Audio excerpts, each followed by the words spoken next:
Today we discuss the disappearance of Kris Kremers and Lisanne Froon. While vacationing in Panama back in 2014, how did these two women end up missing? Was it an accident or was it foul play? Today, we'll tell their story and include the ensuing police investigation, the discovery of belongings and body parts, and discuss what to make of the phone calls and photographs found on their cell phones. Finally, we'll give our take on what we think might have happened to these young ladies. I'm Mike. I'm Ian. And I'm Dave. If you're a fan of foreign travels, hiking, and veering off the beaten path, stick around for this cautionary tale. This is Necronomipod.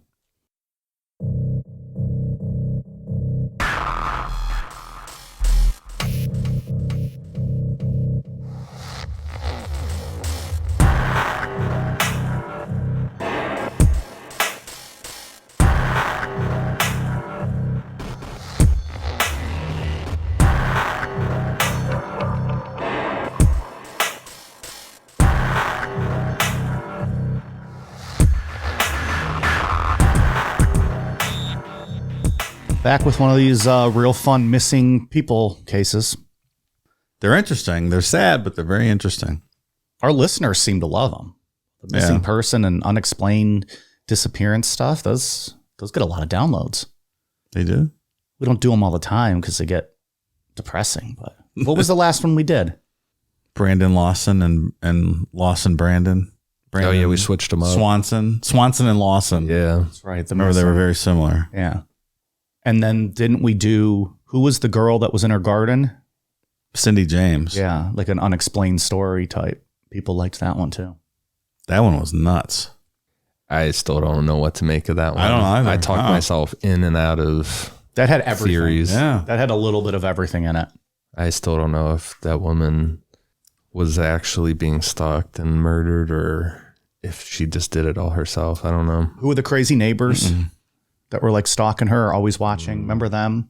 There was a dick joke somewhere in their name, I believe. Some kind That's of joke. right. Yeah. Her pals that stayed with her and stuff. Yeah. Then there was the ex-husband. There was the cop who then became friends with the ex-husband. Yeah. Like, there were a lot of They were tentacles tag teaming going looking around. for her allegedly, but then she had that guy living in her basement, right? Like renting out the thing. Yeah. A lot of stuff going on. Yeah, like the cop was investigating. Then he moved in. And Wanted to marry wanted her. to marry her. A lot of potential stuff going on there. It's very strange. There's a lot to dissect with today's story too. There's a lot of little things. Yeah, there's a lot. There's a lot with the pictures we're going to talk about later. There's a lot of conflicting reports. There's people that have photoshopped pictures to prove their point. That's not weird at all. Yeah. There's a lot of weird stuff with this case. And I remember when this happened too. I remember when this was Not going too long around ago. online because it has that mysterious aspect of it of what are these pictures all about? Right. And you have the cell phone data, all the picture stuff. So Coming up on just 9 years ago. It's still pretty fresh. yeah, and it adds a whole layer of things for people to look into, Right. you know, to examine the pictures and look at. Without the pictures, this case wouldn't be what it is. Between that and perhaps a sloppy investigation that led the door to be open to all kinds of theories. Allegedly sloppy. Depends on your perspective, I guess. All right, well, let's jump in. Kris Kremers was born on August 9th, 1992, and Lisanne Froon was born on September 24th, 1991. Both young women were born in Amersfoort, Netherlands. At the time of their disappearance on April 1st, 2014, Kris was 21 years old and Lisanne was 22. They became friends through working at a restaurant named Inden Kleinenhab. And I'm sure it's just how you pronounce it, too. Good job. I sound like I'm from the Netherlands, right? Little Dutch boy over here. Almost as good as what Swedish Ian? Swedish Ian. That's Hilmer. right. Remember that guy? Helmers. You had that one nailed. That's my one and only time. Peaked 3 years ago. And while they were working at this restaurant, both of them were finishing up college. 6 or 7 months before their disappearance, Kris graduated with a degree in cultural social education, specializing in art education, and Lisanne had graduated with a degree in applied psychology. Within that 6 or 7 months, Kris and Lisanne saved up for a trip to Panama. This was going to be a 6-week vacation, but it wasn't all just fun and hanging out. Part of it was a celebration for Lisanne graduating, but they were also set to spend some time volunteering at a school to teach children. From how Kris and Lisanne were described, it seemed like their personalities worked well together. Kris was described as, quote, a quiet, creative, and responsible person, while Lisanne was described as, quote, aspiring, optimistic, intelligent, and a passionate volleyball player. Basically, Kris was more reserved and Lisanne was more outgoing, which sounds like a solid personality people to hang out and like go on Play a off trip. each other, sure. The only thing that could be raised as a bit of concern in this scenario is that Lisanne had only been on her own for a couple weeks before they left for Panama. Living with Kris was the first time that she had been away from her parents. So big life changes. Big life changes and then going to a foreign country. It's a big step. Yeah. Jumping in the deep end. Kris and Lisanne arrived in Panama on March 15th, 2014, and they would get back home on April 21st, 2014. Fortunately, both Kris and Lisanne kept diaries, so we know details from some of their experiences in Panama. They first visited Bocas del Toro, where they met some young guys who were also Dutch, and they spent the night just kind of taking in the fact that they were starting this awesome trip, drinking, having a couple drinks with these guys and stuff. However, Kris's diary entry about getting to Bocas del Toro gives the impression that right away there were locals who were quick to take advantage of them, and maybe they were a little too trusting of people. Kris's diary said, quote, The bus trip was an adventure in itself. The bus trip itself went well, but first we had to speed through San Jose by taxi because we had no cash on us. When we got out in Sixela, we and two locals were the only ones left. We had to just figure out for ourselves how to get to the border. The bus driver only spoke Spanish. We were sent one way, and with our backpacks, we really stood out among the locals. We arrived at the border, which consisted of an old bridge. It was very bizarre to cross the border that way. Once on the other side, we arrived at a building where we had to pay money for a sticker on a passport. I think we were scammed. When we stood at the real immigration checkpoint, a man approached us and asked if we had to go to Bocas. We were a bit suspicious because we didn't know very well if we could trust him. All the people were in a great hurry because they thought we would not be able to catch the last boat. For this reason, we decided to jump in the car and hope for a happy ending. And it came.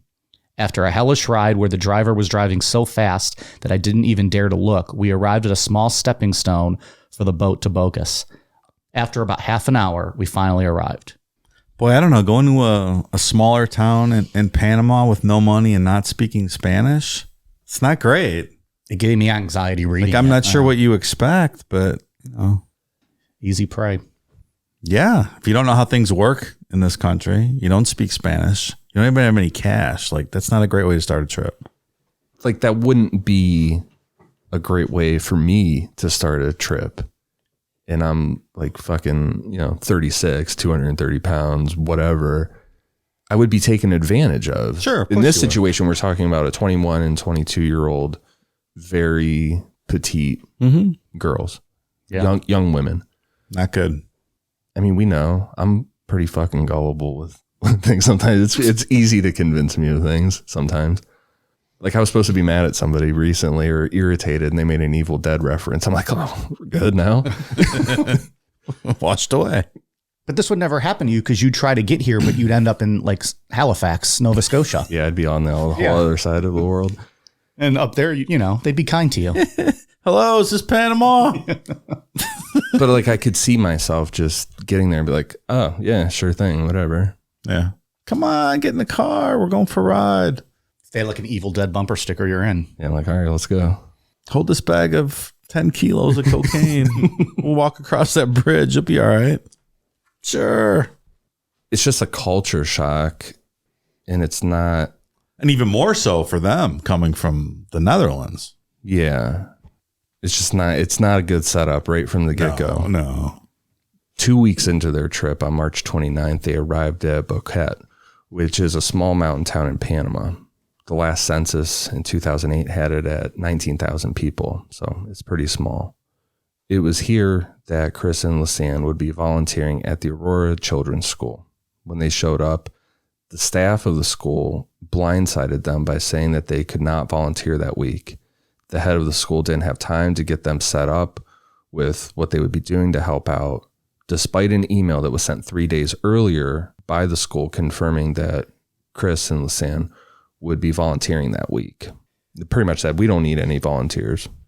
And that kind of sucks when your whole trip is based on that. Based on volunteering. Well, one of them was in social work, right? Was this kind of to get experience in that sort of line of work? What did they have degrees in? Art, cultural, social education. So that's kind of in line with what your profession is, right? Psychology. Maybe a little foreign experience. Yeah, I mean, at the way that this is presented is, while it was to have fun, it was equally to get some experience in volunteering for things like that, doing some makes sense, giving back. Do they speak no Spanish? Very little, loose understanding. So we're going to talk about later on Spanish by the River, I believe, a Dutch ran Spanish school. They visited there. There's also another one, like same company, called Spanish by something, I can't remember. But they went to both of those schools to learn Spanish kind of on the fly. How did they expect to volunteer and assist with kids and whatnot? They didn't speak any Spanish. Doesn't seem like great planning. Perhaps they didn't think ahead. Yeah, right. Or they felt that they could just learn on the fly. Yes. Learn on the fly, and what they already knew would be enough. Yeah. I don't know. I think if you're in the city in a lot of places in the world, like you're okay a lot of times when a lot of people speak English, but when you get out in the smaller places in the countryside, like not everyone's going to speak English. I was in Spain last year, and in Barcelona in the city, I was fine. Then we were staying in like a outer neighborhood. Not everyone spoke English, and I ended up getting mayonnaise on my fries due to some miscommunication at this diner, at this burger joint. Were you really upset about that? It's not that bad. Because this was half of their trip, it was a huge setback, and it looked like this could not be made up. Like they were not going to be able to find somewhere else to volunteer. Kris and Lisanne had a strict itinerary that they had been following. They used a travel agency to plan out most of this trip, which it's not a great travel agency, in my opinion, right off the bat. Sound like it.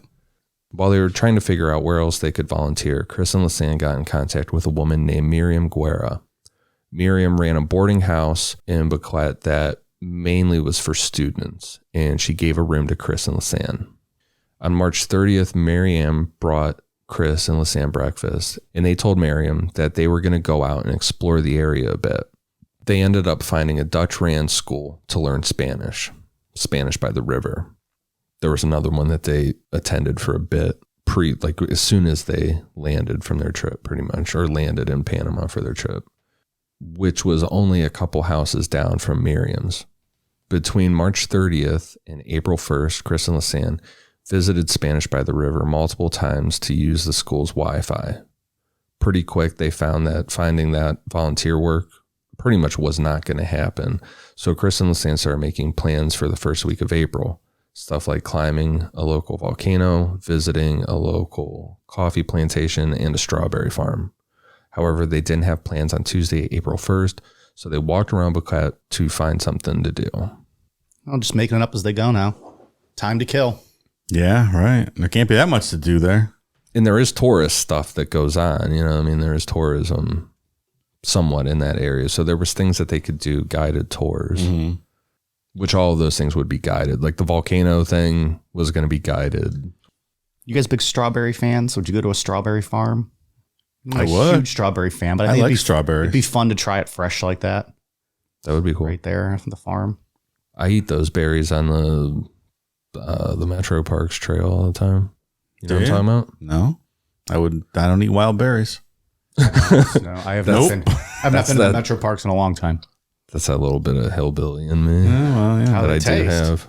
Good, they're good. That's why I eat them. They've never made you sick or anything? No. But I mean, like, are they sweet? Are they more bitter? Yeah, they're like blackberries.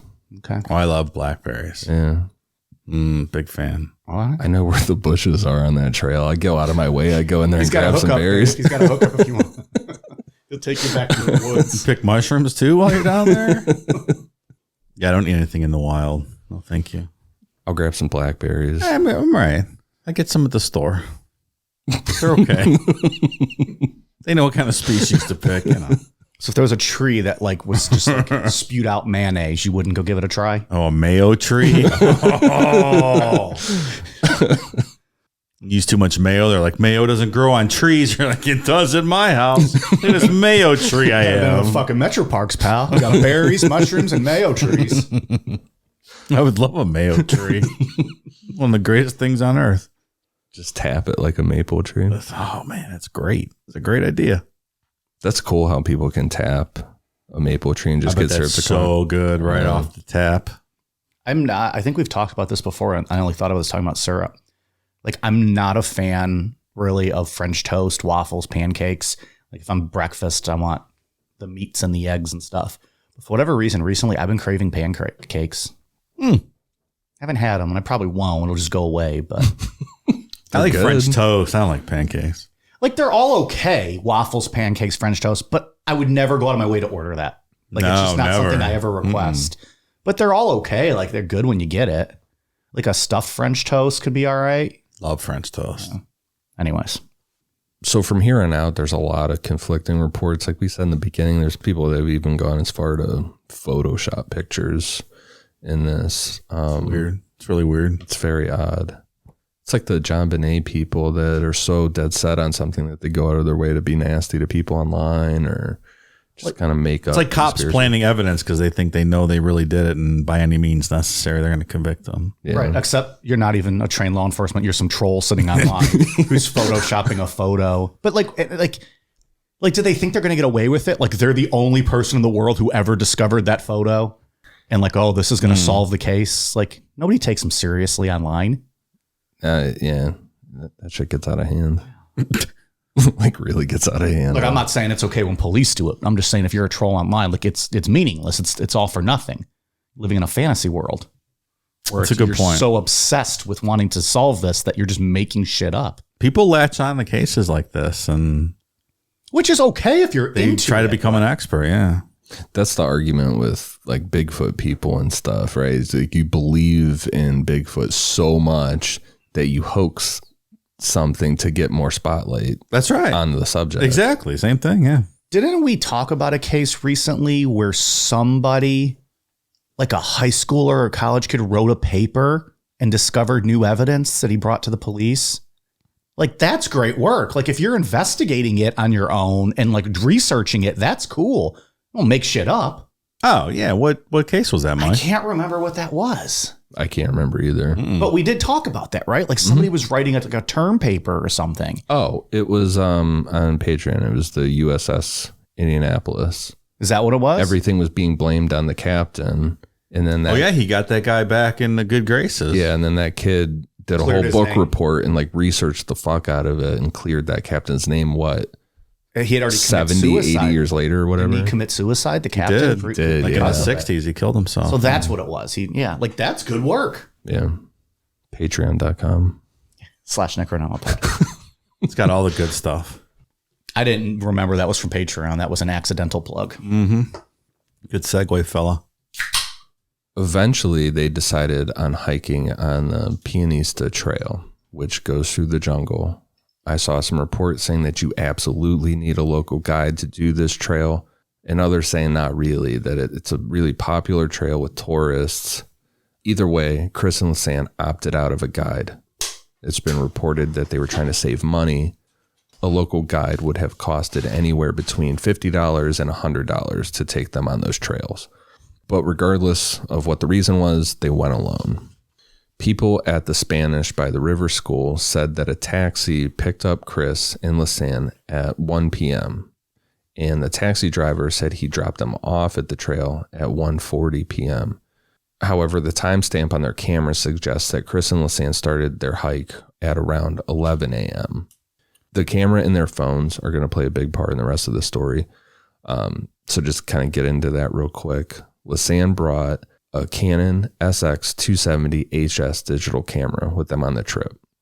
If you compare that camera from 2014 with one today in 2023, it's a beginner's camera that would run you like $400. Kris had an iPhone 4 and Lisanne had a Samsung Galaxy S3. Couldn't her camera have been set to the wrong time zone or something to explain that difference? It's possible, yeah. Is it safe to say that all the time stuff is tentative at best then? Yeah, this is all roundabout. Okay. Yeah, I mean, I guess nobody really ever, unless you're paying attention, you're always just giving estimates, right? Yeah, and if And the camera thing makes sense. It could be a different time zone. I don't hold. I think that's stock an in easy that. easy explanation on that one. Yeah. Yeah, because it wouldn't be hooked up to any type of Wi-Fi really, or anything that's automatically switch. I don't even know if phones did that back in 2014. Automatically switched when you enter a different time zone. I don't know. The phone probably did, but the camera didn't. Yeah, definitely not the camera. Yeah, that first edition iPhone just sold for 63 grand or something. Really? Wrapped. Why? I don't know. Like a still in a box wrapped iPhone first edition. Guess if you want to collect it.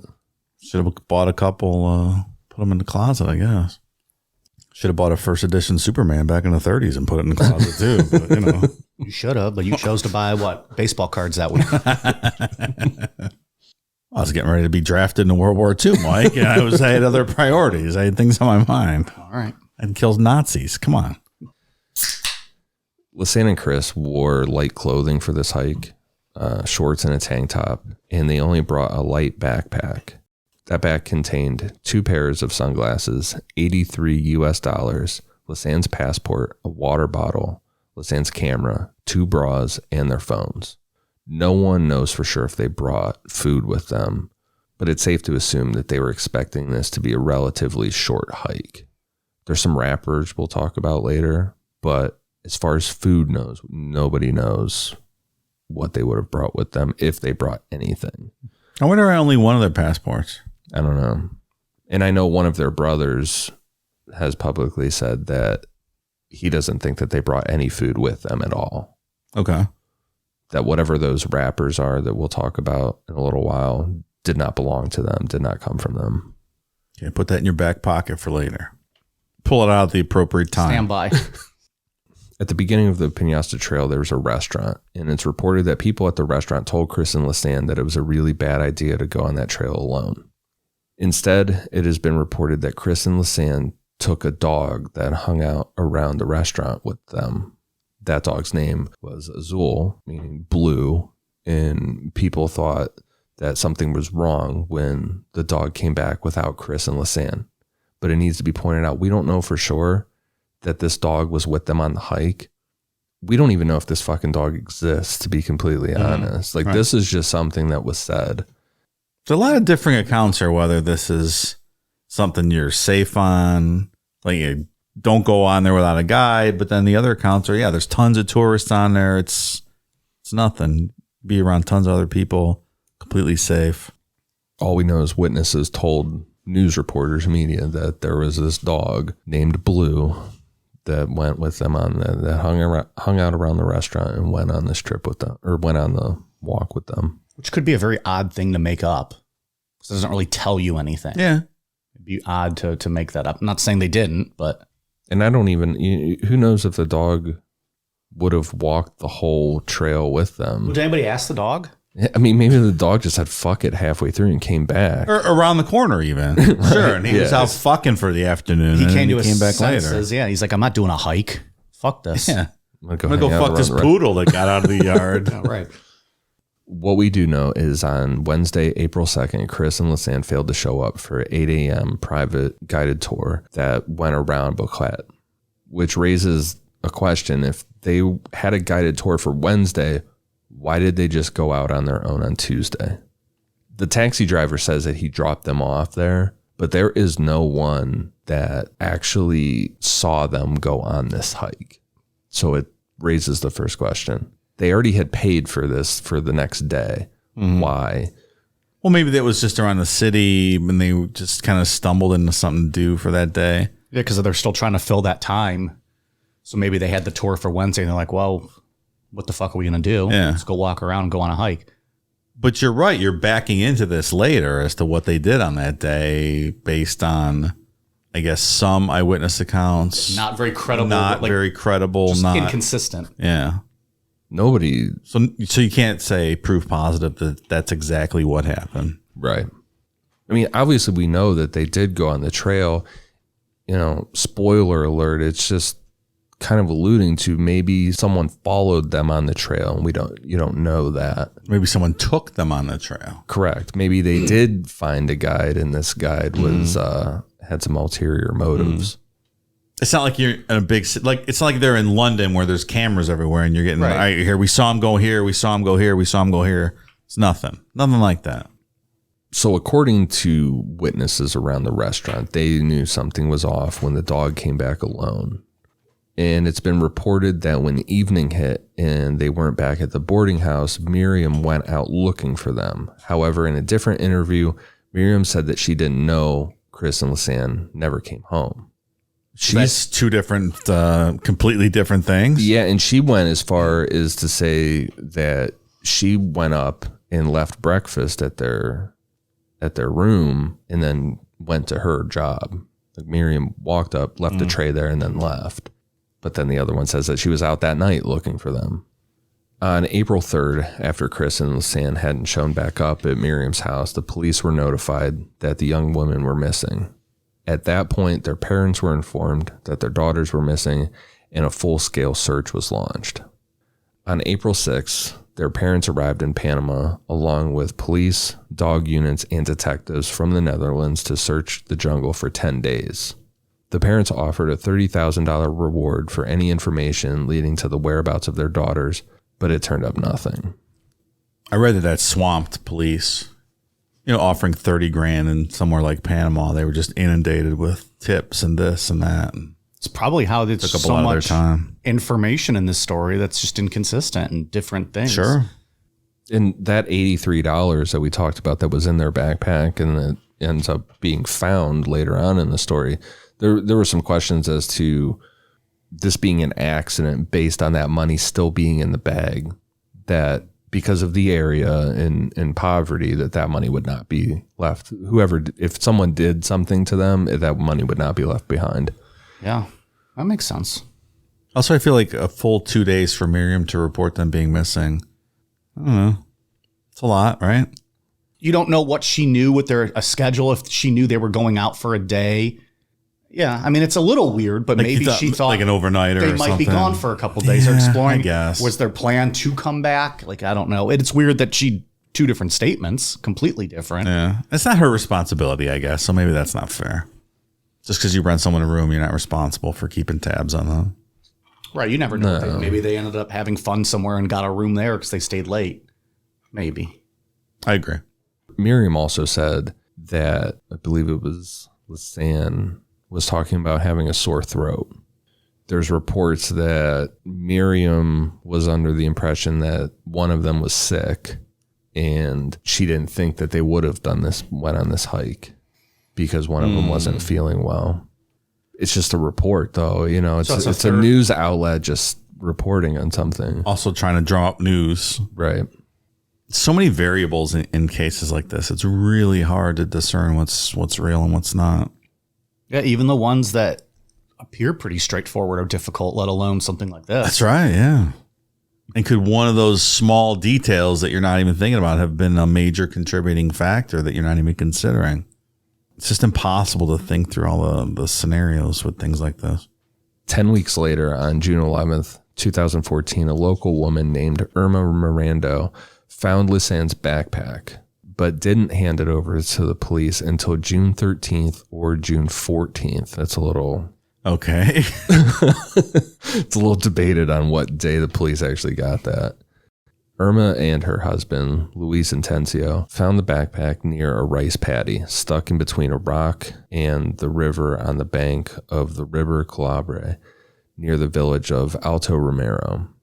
The backpack was found about 10 miles away from where Kris and Lisanne were last seen, which in the jungle translates to at least 14 hours of walking. There was some damage to the backpack and some damage to their phones and camera, but not enough that the data couldn't be retrieved from those devices.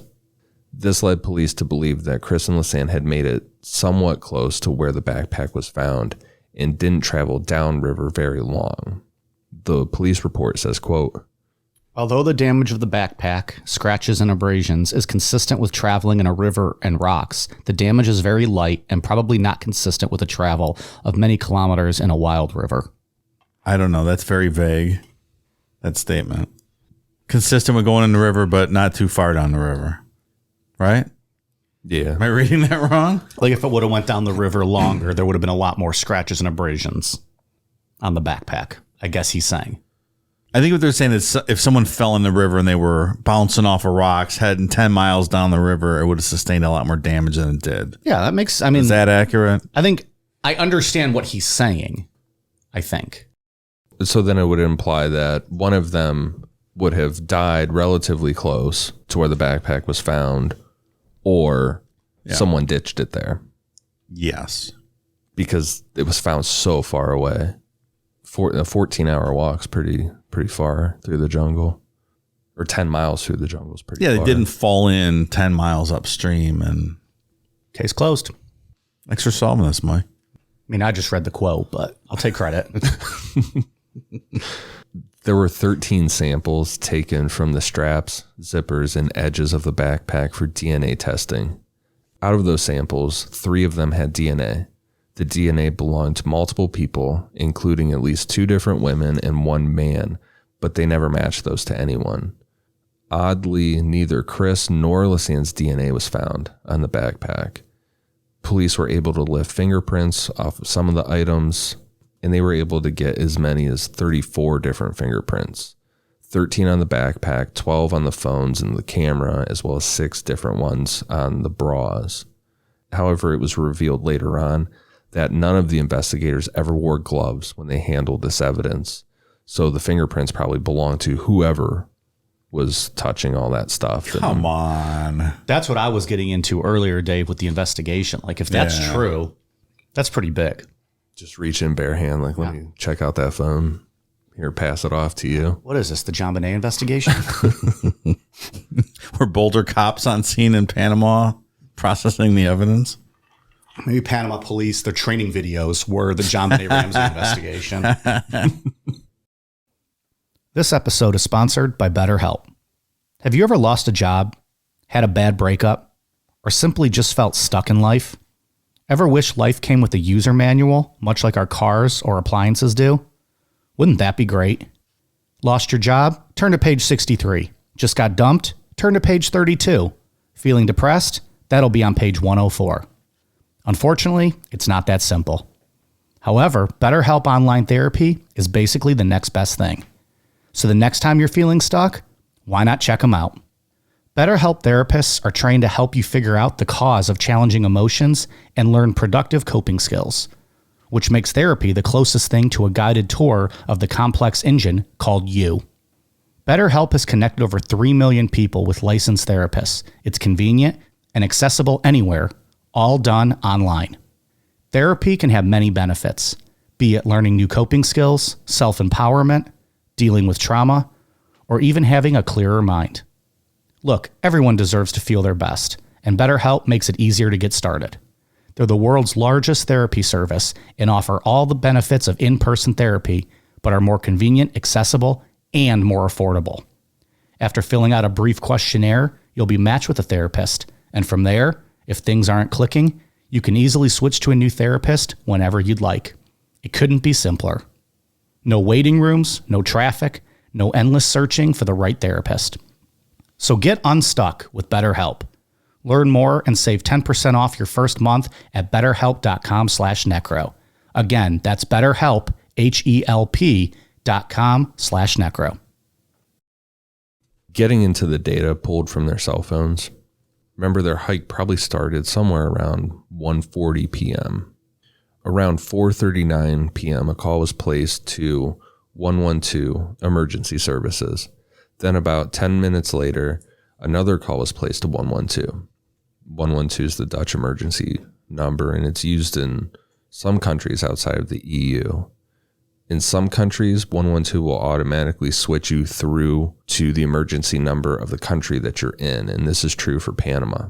However, because of bad cell service, the calls never went through. When the calls didn't go through, both the iPhone and Samsung were turned off at 5:52 p.m. It's a safe power, presumably. Yeah. Smart. On day 2 of their disappearance, so this would be Wednesday, April 2nd, Lisanne attempted to call 112 at 6:58 a.m. Then Kris made a call to 112 at 8:14 a.m. and accidentally took a screenshot of placing this call. Lisanne made another attempt to call for help at 10:52 a.m. to both 112 and 911. When those didn't go through, Lisanne's phone was turned off. Her phone was turned on again at 1:50 p.m., presumably to check for signal, and then turned off again. Her phone was turned on again at 4:19 p.m., probably for another signal check, and then left on through that night. Like hoping maybe it went through and emergency services might call you back. Maybe. You risk burning the battery for that call to receive that call. Or maybe whatever situation you were in, you just forgot to turn it off. Yeah. And that's fucking scary at that point, because we're talking about a jungle that, even if it's a very touristy trail, there's still really wild animals out there. Fuck yeah. And at nighttime, and you're alone and you're not familiar with it, I was reading that there's jaguars are the biggest threat in that jungle, but there's also poisonous tarantulas. So sometimes tarantulas aren't poisonous, but poisonous ones, poisonous scorpions, vipers. There's howler monkeys out there anyways, which they probably wouldn't attack you, but it would just add to that scary effect of hearing them going all night. Yeah, it's only touristy during the day on the beaten path where there's other people. Right. The second that changes, it's not touristy anymore. Yeah, and it's dangerous no matter what. I mean, there Yeah. are scary animals there. I couldn't even imagine what was going through their minds at that point. No, it's fucking terrifying. Yeah. Thursday, April 3rd, between 2:21 and 2:41 a.m., a weather app was used on Lisanne's phone. By 7:36 a.m., the battery for her phone was under 5% and was powered off. At 9:32 a.m., Kris's phone was turned on, and 911 was called twice at 9:30 a.m. Then Kris's phone was turned off. At 11:47 a.m., Kris's phone was turned on and off again, presumably for that signal check. At 3:59 p.m., Kris's phone was turned on again, and the contact MyTiam, which is MYTIAM, in the number 0050769, and then the rest of that number was blocked out, was looked up on WhatsApp, and then her phone was turned off. I almost wonder if that was the Miriam That's what I was going to say, yeah. back at the house. So I wonder if the apps worked.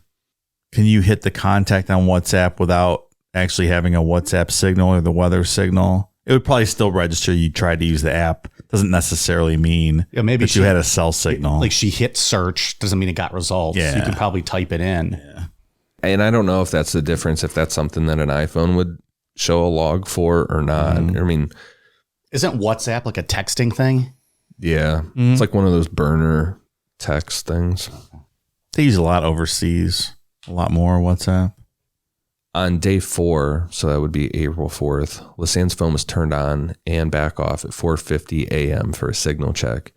Then at 5 a.m., it was turned on again and died. At 10:16 a.m., Kris's phone was turned on and off. Then at 1:42 p.m., Kris's phone was turned on and off again. Presumably all of these are just to check if they have signal and then conserve battery. April 5th, Kris's phone was turned on and back off at 10:50 a.m. Lisanne's phone was turned on at 1:14 p.m., but because we said it died, it never properly started. It did like the little Samsung start screen and real quick and then died. We know this because that was enough for the phone to create a small data log. And after this, her phone was completely dead. There was no more activity from her phone. A little while later, Kris's phone was powered on at 1:37 p.m. and someone used the wrong PIN, so they couldn't fully unlock her phone. But up until this time, they had the right PIN and we're opening it up, right? Right. Okay.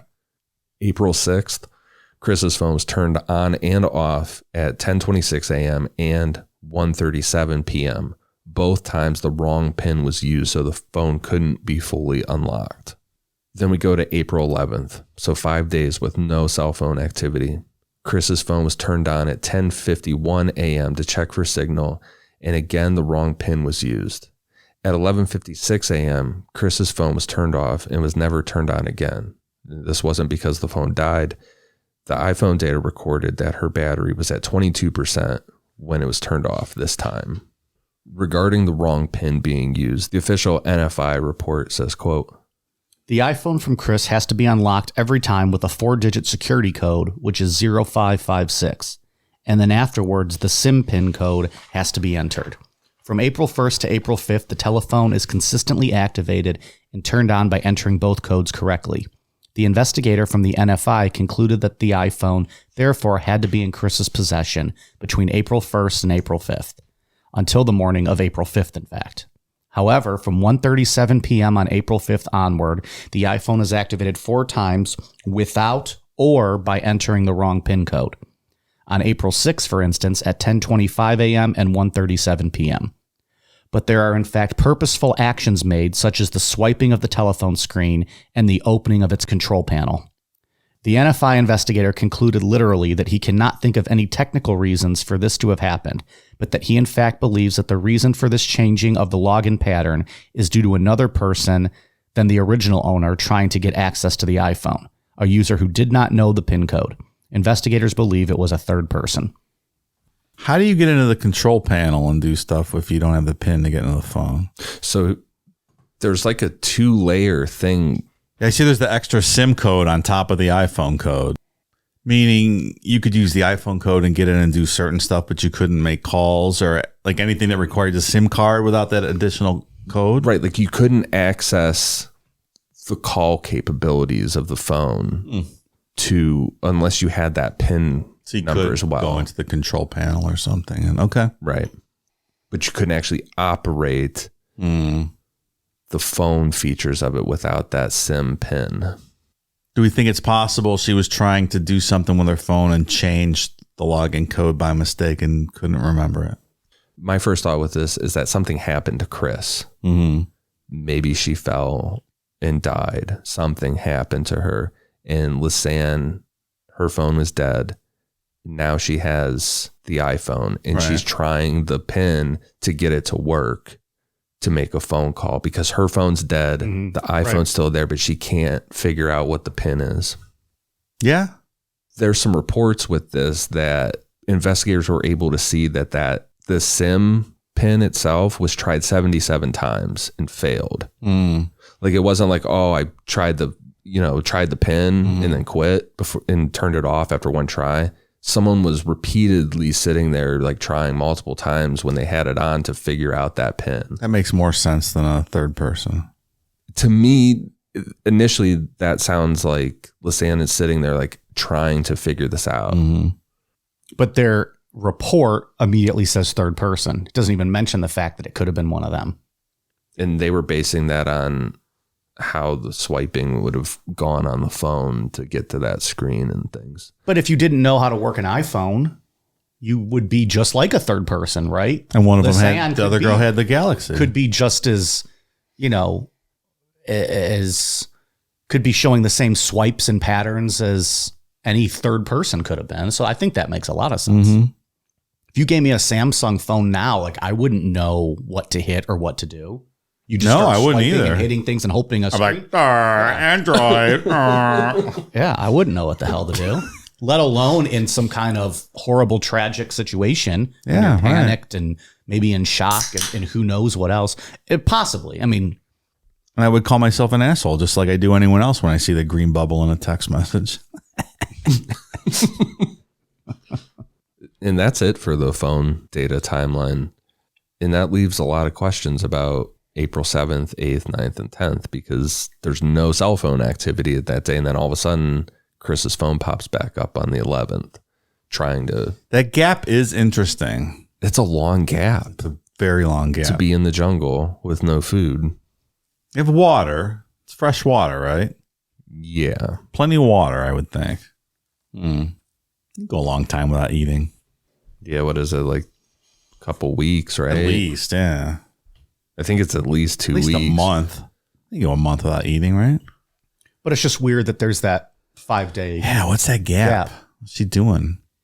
If you're going that route, did Lisanne not know? Couldn't find the phone? Did she think it was dead, so didn't bother trying it? If you're going that route with the story. I mean, she would at least be able to see the battery and see that it wasn't anywhere near dead. I mean, on the 11th, it would still had 22%. Maybe if it was off and hers was dead, maybe in her mind she had thought, oh, hers was dead too. So she didn't think to try it. I don't know. Maybe it was just trauma. Maybe she had just seen her friend die or something like that. Or, was she hurt too? Maybe she was out of it for a few days. There's so many variables that you're never going to be able to go, oh, yeah, this is probably what happened. You could be anything. You can't be confident in any opinion you have on this story. One of the biggest questions with that whole gap of days is on the night of April 8th between 1 a.m. and 4 a.m., 90 pictures were taken with Lisanne's camera using the flash in the middle of the jungle. Regarding the pictures, there's a lot of speculation about picture 509 that was deleted from Lisanne's camera. People speculate that maybe someone who murdered them deleted the picture, or there was some type of cover-up going on to kind of protect tourism in Panama. It's all a debate, but the way that picture 509 deleted wasn't like someone deleted it from the camera on the fly. The picture was permanently deleted, which suggests that someone took the SD card out of the camera, put it into a computer, and deleted that picture. Who examined that card? The same people that touched the backpack with no gloves? I think so. So, I'm not putting it past them to hit the delete key by accident when, right? And the weird thing is it's like picture 508 is of Kris looking back at the camera, kind of standing in a creek type area, like in that river. A couple days before. Is it that one at the bottom? Yeah. What you're talking about? The 508 was taken at the beginning of the hike, towards the beginning when there wasn't anything necessarily wrong yet. Then there's this whole gap where picture 509 could have been taken, and we just don't know when. Right. Or what was on it, who knows. And then picture 510 picks up, and that's where everything's in quick succession at night. At times, there was as many as 7 pictures taken in 1 minute. Some pictures were taken every 10 seconds, sometimes every minute. Most of the pictures were taken in a group between 1:29 a.m. and 2 a.m. The last known photo was taken at 4:10 a.m. The notable ones show a twig with red plastic bags on top of a rock. There's another one that shows a wrapper, which some type of food is there. Family members don't believe that they brought anything with them. So where did that wrapper come from? How do they know that, though? I don't know. I don't know if they were just saying like, I don't know. There's another picture that looks like a backpack strap and a mirror on a rock. Another picture shows the back of Kris's head, which you would presume is Kris's head. You don't know for sure if she's alive or not because it's just really close up, kind of. Yeah, it's like right up on the back of her head, and it's no, you can't really see any wound or anything like that. I think the 508 picture before this is a very strange picture. Personally, there's just something eerie about it. She doesn't look happy. No, it's very strange. Is it somebody getting to the turning point where the hike isn't fun anymore? Maybe we should stop taking pictures, and that's the last one. And she's like, that it could, yeah. Maybe something's going south at that point. Possibly, sure. Like we're lost and this fucking sucks at this point, and maybe I don't want to take any more pictures because I'm not really having a good time anymore. And then 509, who knows what it was. And that's a thing about cases like this. There's some type of incompetence or accident or whatever. There's this unexplained thing, and it's like, could that picture hold the key to everything, or is it just something random? It could just be a tree. Yep. And I put in the outline here like how quick the pictures are. Some of them are like 1:39 a.m. and within 10 seconds, specifically 10 seconds apart from each other then. And then some are just, flying through. I don't know. Is it someone that's been out in the woods for a week and is just delirious? Photo number 512 through 540 was taken within 7 minutes. All those photos. In one of the pictures, it looks like the cheek. There's trying to scroll. You sent us a link, and we'll have to post this link maybe in the show notes or something so people can look at some of these photos. Because like that one. Yeah. So that has been put up against. Because it looks like there's hair on the top. Right. And it looks like a chin. So that would. Did you saw it, Dave? Yeah. Oh. It looks like something. I saw I know what you're going to say here. And yeah. Say that again. It would suggest that Kris is still alive, that both of them are still alive. Like you wouldn't hold the camera back here and just like snap pictures. It's presuming that caught some of her face in it. And I think if it's them alive taking these pictures, the first thought is that they were using the flash as a flashlight. Yeah. And then maybe they heard an animal coming. It's a lot of terrain shots and just kind of like looking up and out in the distance or something. That could make sense. And then maybe they were like, okay, this is a bad idea. Let's ditch this idea. And that's why the picture stopped. It's super eerie and creepy. It is very eerie. Yeah. They are creepy pictures. Either one way or another, whether the panic behind taking those pictures or if it's somebody else taking pictures when they're already dead in the camp or one way or another. There's no camp wherever they're at by the river. Yeah. One way or another, they're terrifying pictures. There's a lot like looking up too. Right. Which like just like into up in the air. Stars. Yeah. Like, did they hear something above? Like that's weird. Like, are you down in a gorge and you're hearing stuff on either side of the ridge up on top? And there's people that have pointed out in some of the pictures that the foliage looks very, very similar, like connecting, the leaves look exactly the same, suggesting that they weren't really walking around, or whoever was using the camera at that point wasn't really walking around. It was all in the same general area. Yeah. I don't know. I mean, I could see using it as a flashlight, or at least trying that. If you're out in the middle of the jungle and pitch black, absolutely. Right. You're like, oh man, this is not working. Maybe it was hurting their eyes and they just kept doing it. They're like, oh, we can't take it anymore. Mm-hmm. Or it was attracting the attention of something that they didn't want to be by. It's a week later, you start losing your mind. The backpack being found led to searches along the Klubre River. At the time, Kris's jean shorts were reported to be found on the opposite side of the river, a few miles down from where Lisanne's backpack was found. It was reported that the shorts were found zipped up and neatly folded on a rock, like straight up missing 401 stuff. However, in 2021, a lot of pictures were released. Some of them were leaked. And part of those photos showed that this was not true at all. Investigators found Kris's shorts caught in a tree that was partially submerged in a waterfall on that river. Still an odd place for them to be found. Yeah. But they weren't folded up nice and neat. Yeah, the folded shit missing 401. Yeah.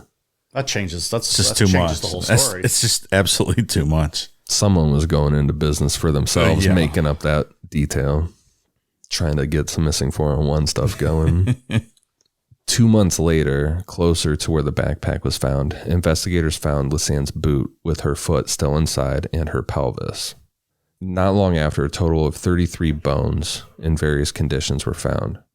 Really weird detail with their bones. Lisanne's bones still had some skin on them, but Kris's bones were bleached.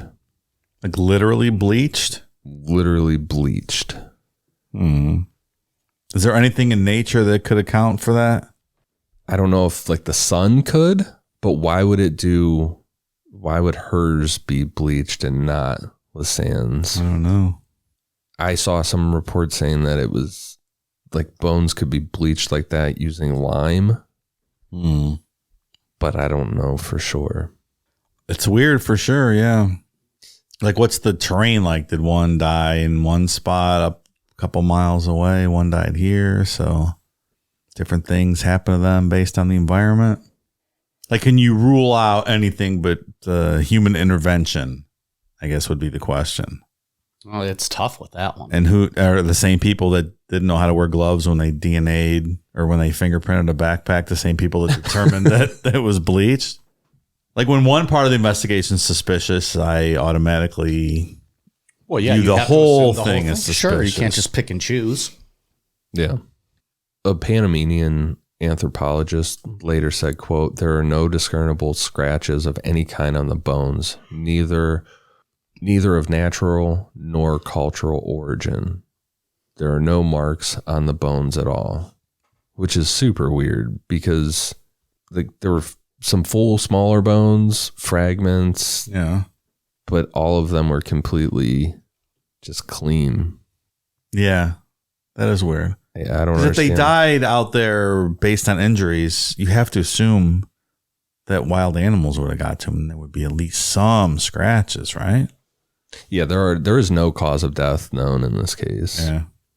One bone fragment that people question belonged to Kris, and that was a bleached half of her pelvis. Under natural decomposition, usually a pelvis does not just break in half on its own. Also, the half of her pelvis bone was missing joint tissue that in most cases remains intact for years under natural decomposition. In late August of 2014, it was reported that a ball of skin was found on the banks of the river that could be attributed to Lisanne after there was some forensic analysis. And it was also reported that this skin was in the early state of decomposition. That's weird. You don't even know what to make of it. I don't. So there's some weird points to discuss with this. The skulls of Kris and Lisanne were never found, which it could be animals, could take away the skull. But among the fragments, there was never a single bone belonging to a skull, jaw, or tooth found. It's just a little weird, I think. That's a little bizarre. Yeah. The items in their remains were found miles away from where they were suspected to have been. And they were both upstream and downstream. They were just oddly placed. From the trail where they were supposed to be on, you mean? Yeah, well, they were way far away from the trail they were supposed to be on. They were, what would we say, 10 miles away? The placement of where... So upstream and downstream from the backpack. Right. You would presume that they just, if they fell in, everything would just go downstream. Right. Not be upstream. And that's, somebody went upstream then, or they were taken upstream. Yeah, I don't think they fell in. I don't think that's what happened. The big one is the bones being bleached. I don't know how you explain that.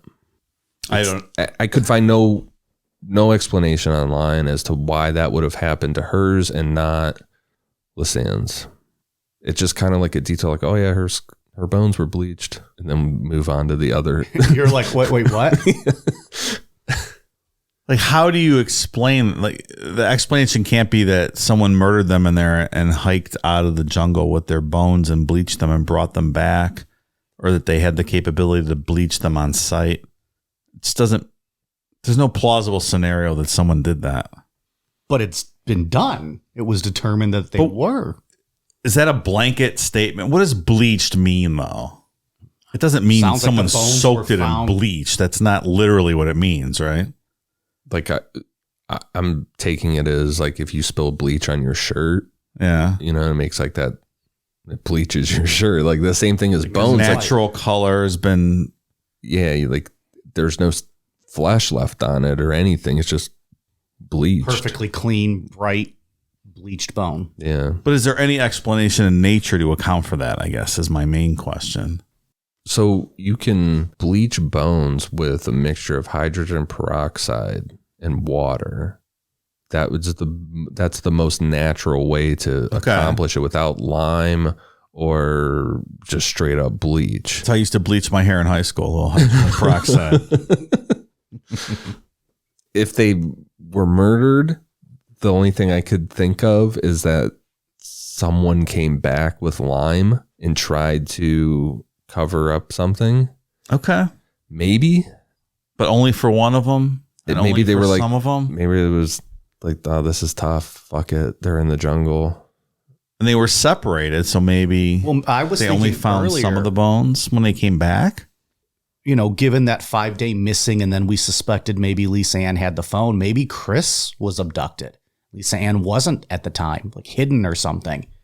And Kris was gone, and Lisanne was separate and then was found and then killed in a separate area. So like the basis of this hike never even happened. I don't know. I'm just talking about this situation. I haven't formulated official. Well, I guess when you say that, I think back to when early in the story we said there's not really any eyewitness accounts to even confirm that they were actually on this hike. Right. So maybe that never even happened. Like maybe bodies got dumped.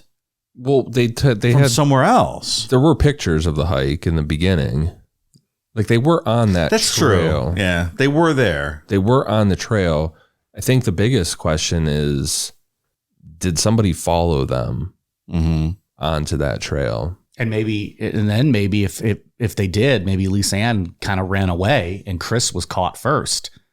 Lisanne stayed close by, tried calling for help, realized she couldn't, and then Kris was killed. And then maybe she was killed then after. There was some evidence reported that Lisanne's flesh was in the initial stage of decomposition. Early on, like way early on, the coroner's office suggested that her body could have been kept in a cool place.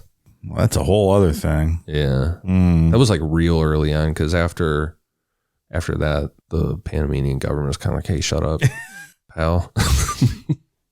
Look, we've talked about incompetent coroners and whatnot in this country. Yeah. So, Oh, yeah. Who knows?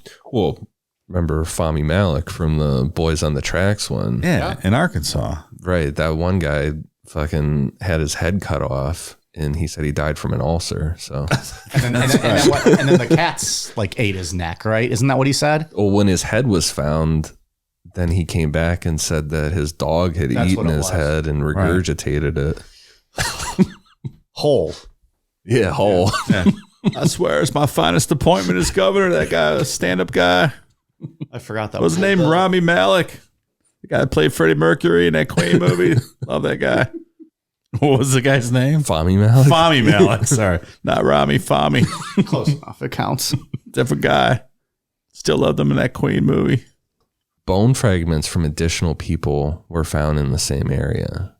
These bone fragments were never fully investigated because Panama, they closed this case really fast. They were like, we're done.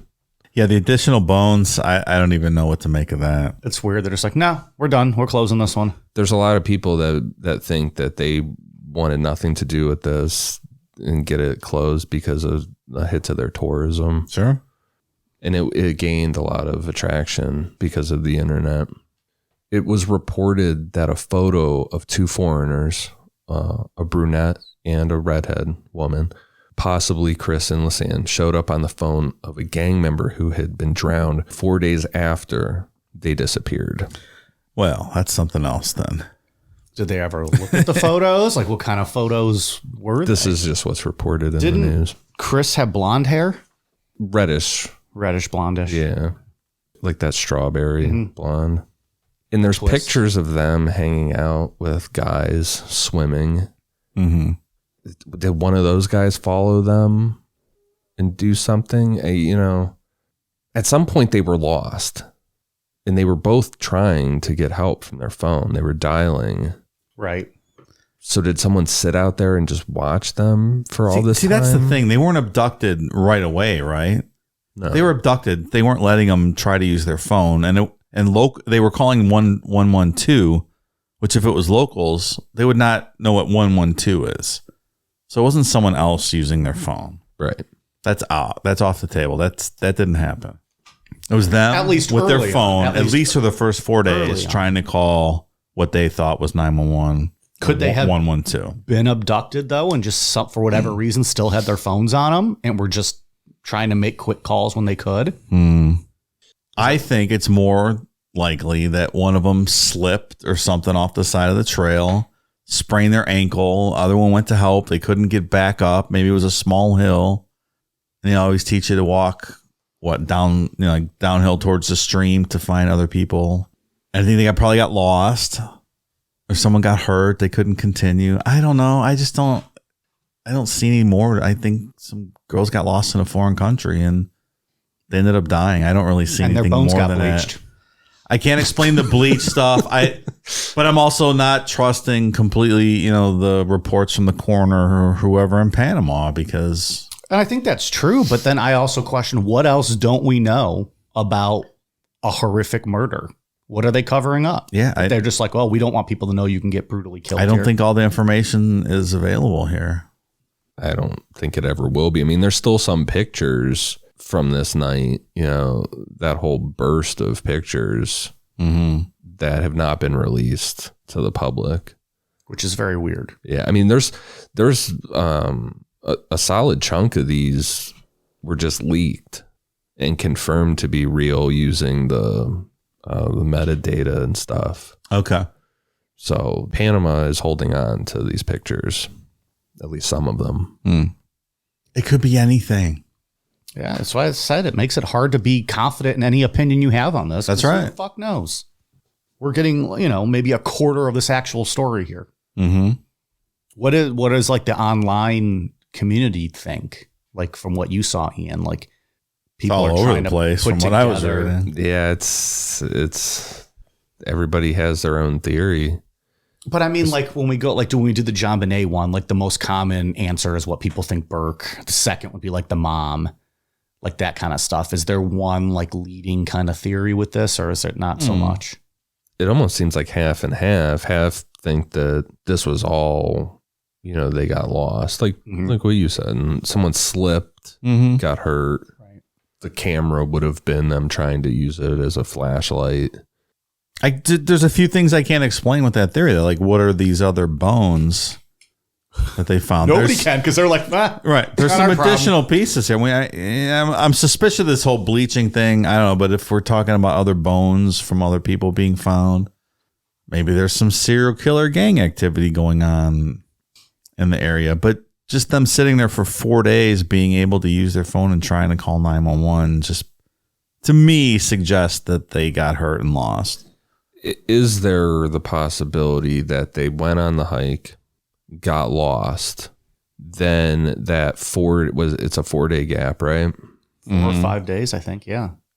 That gap, somewhere before that gap, they ran into somebody. Absolutely. Sure. Whether it be the gang activity or they ran into someone that, took advantage of their state of being, state of non-well-being, as it might be. Like but maybe nobody followed them out to on that trail. Lost and injured and battered. Maybe somebody was moving cocaine through the jungle and came across them. The photos are just creepy.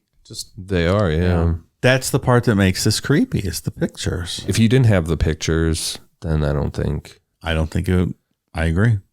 Because the biggest thing with those pictures is just that they're completely dark, right? It was shut off the afternoon of April 6th and then didn't turn back on to the morning of April 11th. That's 5 days. And then there's nothing on the 7th at all. Or the 8th or the 9th or the 10th. But the 9th or the 8th in the middle of the night from 1 a.m. to 4, you get all those pictures out of nowhere. Then nothing for the 9th or 10th, 2 days silent. Did multiple people stumble upon them? I don't know. Someone's like, oh, look at this camera. I'm going to take some pictures. But there's cash still left in their bag. And there's a picture of the back of presumably one of their heads. I mean, we don't know for sure. We don't know if they're still alive at that point. It's really weird.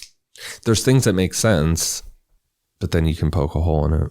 You can poke a hole in everything. Every single part of this. That's you right. can make an argument for or against.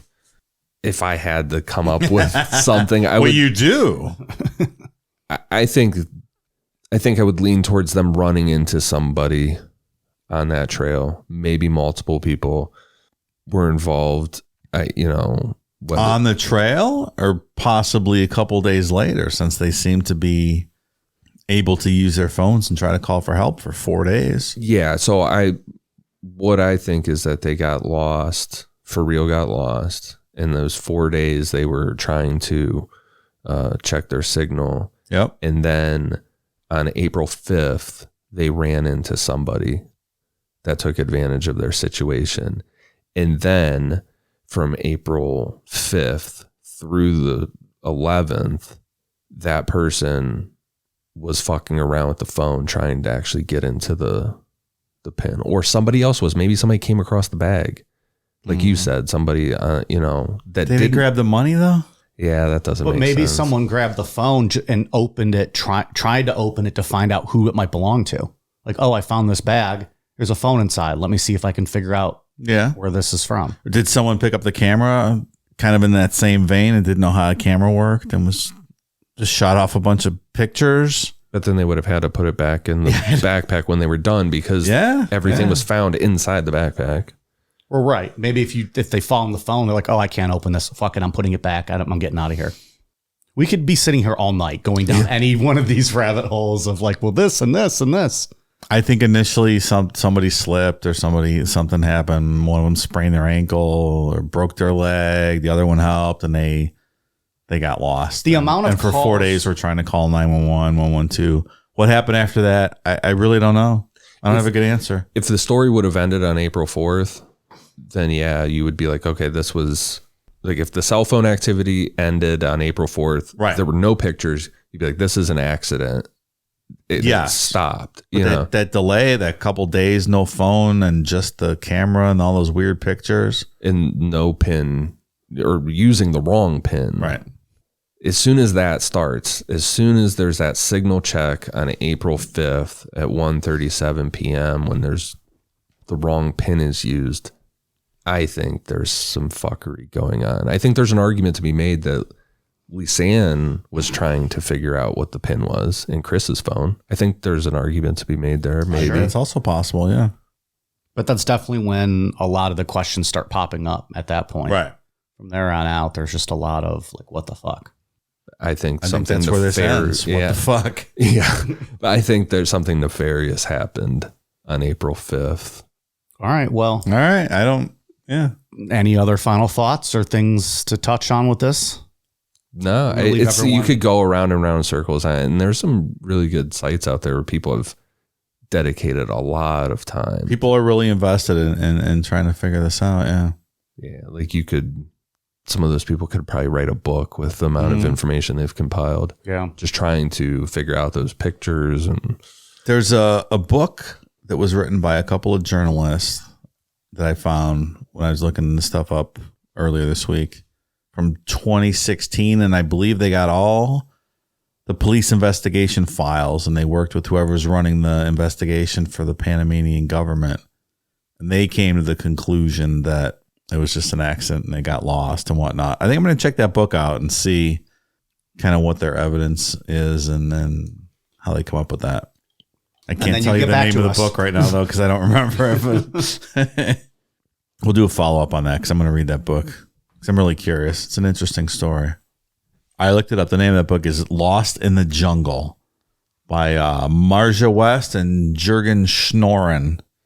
Sounds interesting. Sounds like they got a lot of access. So I'm going to check that book out. All right. What do you got for us from Patreon? Got some new patrons this week. Thank you so much to Alicia Lovings, Griffin Appleton, Caroline Hanstein, Zach H., Jared Hudson, David Fess, Chad Williams, Amber Melander, Don Schultz, Marie Miller, Mark Rawl, Colleen Tharm, Iblim Paguada, Cap'n Fuzznut, McCunt is Itchy. That's a name.